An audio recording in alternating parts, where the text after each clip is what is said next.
ভাইদের কাছে কোরআন শিখলেন। ওই সাহাবী রাতের বেলা করেন এত জোরে জোরে কোরআন তেলাওয়াত করেন, কোরআন পড়েন। সাহাবীরা অভিযোগ দেন, ইয়া রাসূলুল্লাহ, আপনার এই সাহাবী এত জোরে জোরে কোরআন তেলাওয়াত করে, সেই কোরআন তেলাওয়াতের কারণে আমাদের ঘুমের ডিস্টার্ব হয়, রাতের বেলা ইবাদতের ডিস্টার্ব হয়। আল্লাহর নবী ডাক দিয়ে বলেন, সাহাবীরা খবরদার খবরদার, ওই সাহাবীর বিরুদ্ধে অভিযোগ দিও না, ওর ঈমানটা বড় কষ্টের ঈমান, কষ্ট করে ঈমান এনেছে, যার কারণে রাতে জেগে জেগে কার কোরআন তেলাওয়াত করে। কথা বলেন না কেন? কার? আপনি আমি ওইভাবে কষ্ট করে ঈমান আনি নাই বিদায় রাতের বেলা এই শীতের দিনে কম্বল আর লেপ ঢাকা নিয়ে আরামে ঘুমাই, ফজরের নামাজটা আদায় করার জন্য মসজিদ পর্যন্ত যাই না, ঠিক কিনা? কথা বলতে হবে, ঠিক কিনা? তার মানে সাহাবা ইকরামেরা এটা প্রমাণ করে দিয়েছেন, ও নবীর উম্মতেরা, আমরা কষ্ট করে ঈমান এনেছি বিদায় আমাদের ঈমানের স্পিরিট আছে, আমরা ইবাদত ছেড়ে দেই নাই, কিন্তু তোমরা কষ্ট করে ঈমান আনো নাই বিদায় আজকে তোমাদের ঈমানের তেজ নাই, ঠিক কিনা? কথা বলতে হবে, ঠিক কিনা? আজকে তোমাদের সামনে আলেমদেরকে কারাবন্দী করে, আলেমদের নামে মামলা দেয়, আলেমদেরকে দিনের পর দিন জেলখানায় বন্দী করে রাখে, কিন্তু মুসলমানরা প্রতিবাদ করতে যায় না, ঠিক কিনা? আমার ভাইরা, একটু আগেই বললাম, আপনার আমার কোরআনের পাখি শুধুমাত্র 50টা বছর কোরআনের দাওয়াত দেওয়ার কারণে, কোরআনের কথা ঘুরে ঘুরে বলার কারণে, কোরআনের সত্য কথা বলার কারণে তিনাকে কারাবন্দী থাকা অবস্থায় ষড়যন্ত্র করে হত্যা করেছে, ঠিক কিনা? কথা বলতে হবে, ঠিক কিনা? বাংলার জমিনে যদি ইসলামী রাষ্ট্র কায়েম হয়ে যায়, ইসলাম যদি পার্লামেন্টে উঠে যায়, এদের বিচার একদিন না একদিন হবে, ঠিক কিনা? কথা বলতে হবে, ঠিক কিনা? আমার ভাইরা, তারা দুনিয়াতে পার পেতে পারে, আপনি আমি ছেড়ে দিতে পারি, আপনি আমি ছাড় দিতে পারি, কিন্তু আল্লাহ ছেড়ে দিবে না, ঠিক কিনা? কিয়ামতের ময়দানে আল্লাহর সামনে যেই দিন দাঁড়ায় যাবে, আল্লাহ সেই দিন ডাক দিয়ে বলবে, বান্দা, আমি তোমাকে ক্ষমতা দিয়েছিলাম, ক্ষমতায় যাইয়া আলেমদের নামে মামলা দিয়েছো, আলেমদের নামে হামলা দিয়েছো, আলেমদেরকে কারাবন্দী করে রেখেছো, আলেমদেরকে ষড়যন্ত্র করে হত্যা করেছো, আজকে তোমার জাহান্নাম ছাড়া কোনো উপায় নাই, ঠিক কিনা? কথা বলতে হবে, ঠিক কিনা? আমার ভাইরা, শুধুমাত্র এই সমস্ত নেতারাই জাহান্নামে যাবে শুধুমাত্র তাই নয়, তাদেরকে যারা সাপোর্ট দিয়েছে, তাদের পক্ষে যারা কথা বলেছে, তাদের পিছনে যারা চলেছে, যারা মিথ্যা সাক্ষী পর্যন্ত দিয়েছে, তাদেরও বিচার হবে, ঠিক কিনা? কথা বলতে হবে, ঠিক কিনা? আমার ভাইরা, এটা তো তারাই করতে পারে, আলেম তো তারাই মারতে পারে, আলেমদের নামে মামলা তো তারাই দিতে পারে যারা দিনের কাজ রাতে চুপ করে করে। কথা বলতে হবে, কথা বলতে হবে। কথার আওয়াজ নাই কেন? কথা বলেন, ঠিক কিনা?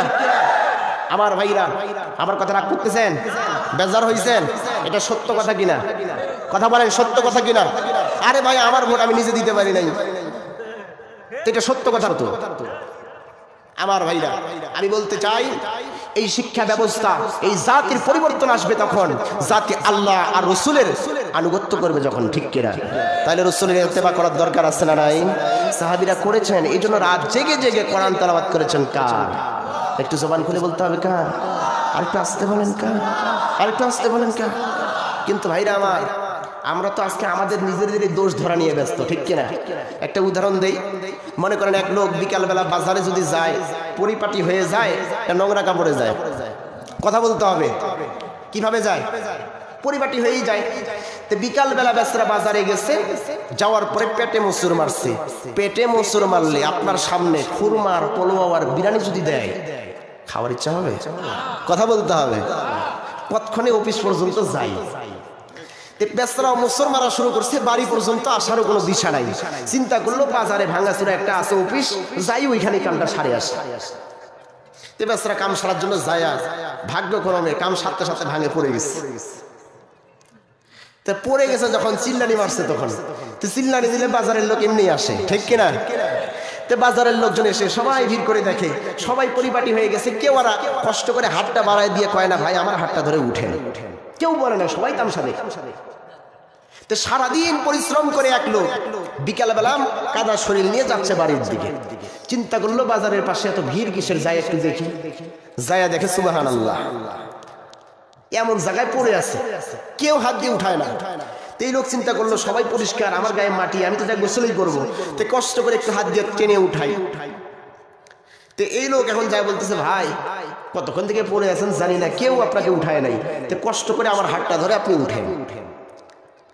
তো যে লোকটা উপর থেকে বলছে আমার হাতটা ধরে উঠেন, তার নাকের মধ্যে একটু ছিল সিঙ্গল। কি ছিল? সিঙ্গল বলেন না কি বলেন আপনারা?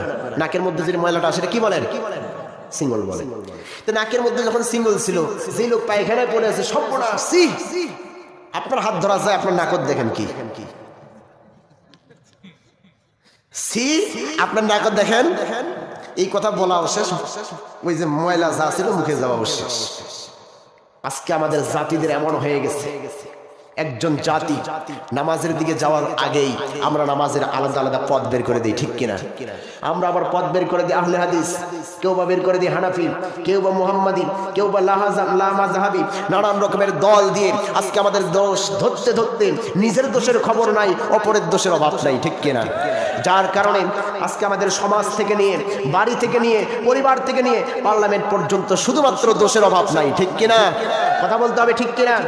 আপনি আমি যদি পরিবর্তন হতাম, যদি চিন্তা করতাম আহারে আমি নিজেই তো পায়খানার মধ্যে পড়ে আছি, আর হাত ধরলে সমস্যা কি, এইটা যদি আপনি আমি চিন্তা করতাম, তাহলে আমার দেশের কোন আলেম, কে পীরের মুরিদ, কে সরসিনা, কে আটরশি, কে ফুরফুরা, কে কওমি, কে আলিয়া, আর কে কোথায় লেখাপড়া করেছে, এই ভেদাভেদ ভুলে সব দোষ ফেলাই দিয়া সবাই যদি এক প্ল্যাটফর্মে আসে, বোঝা যাবে আমাদের বাংলার জমিন ইসলাম কায়েম হবে।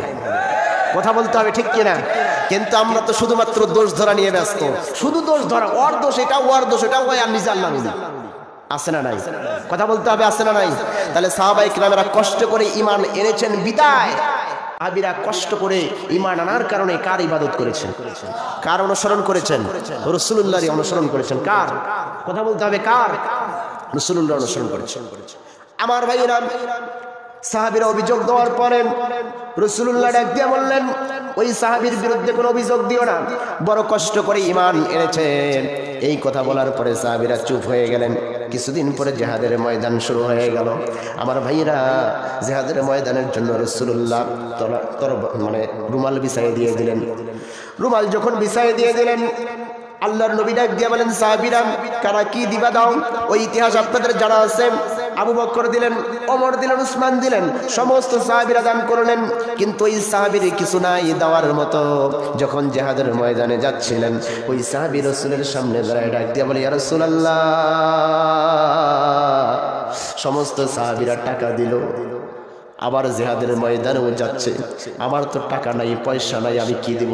আমি আপনার কাছে দোয়া চাই, আপনি আমার জন্য দোয়া করেন, আমি জিহাদের ময়দানে আমার জীবনটা আমি দিয়ে দিতে চাই। আল্লাহর নবীকে এই কথা বলার পরে নবীজি ওই সাহাবীকে ডাক দিয়ে বললেন, সাহাবী যাও একটা গাছের ছাল নিয়ে আসো। একটা গাছের ছাল নিয়ে আসলেন, রাসূলুল্লাহ তার হাতে বেঁধে দিলেন, আর ডাক দিয়ে বললেন, আল্লাহ কাফের বেঈমানদের জন্য আমার এই সাহাবীর রক্তকে হারাম করে দিলাম। সাহাবী চোখের পানি ছেড়ে দিয়ে কেঁদে দিলেন। সাহাবী ডাক দিয়ে বলেন, ইয়া রাসূলুল্লাহ, আমি কিছুই দিতে পারলাম না, যার কারণে আমার জীবনটা আমি জিহাদের ময়দানে দিতে চাইলাম, আপনি আমার রক্ত কাফের বেঈমানদের জন্য হারাম করে দিলেন। আমার কপালটা বড় খারাপ হয়ে গেল। আল্লাহর নবী ডাক দিয়ে বলেন, সাহাবী চিন্তা করো না, তুমি জিহাদের ময়দানে কেন, তুমি যদি ঘরের ভিতরে অসুস্থ হয়েও যদি